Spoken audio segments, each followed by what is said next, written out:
৩৩ foot উঁচু শিবলিঙ্গ বিহারের পূর্ব চম্পারণ।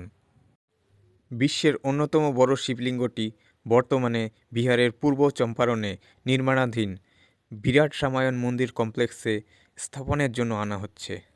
শিবলিঙ্গটি প্রায় ৩৩ ফুট উঁচু ও ২১০ টন এর ওজন।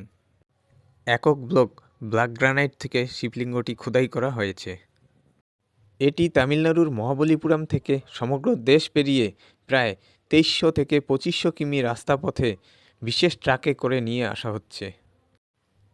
এই বিশাল শিবলিঙ্গটি বিরাট রামায়ণ মন্দিরে স্থাপিত হতে যাচ্ছে। এটি বিশ্বের অন্যতম বৃহৎ হিন্দু ধর্মীয় কমপ্লেক্স হিসাবে তৈরির পরিকল্পনায় রয়েছে বিহারের পূর্ব চম্পারণের কাইথলিয়া এলাকায়। আগামী ১৭ জানুয়ারি ২০২৬ শিবলিঙ্গের পূজা ও প্রাণ প্রতিষ্ঠা হবে বলে ঘোষণা করা হয়েছে।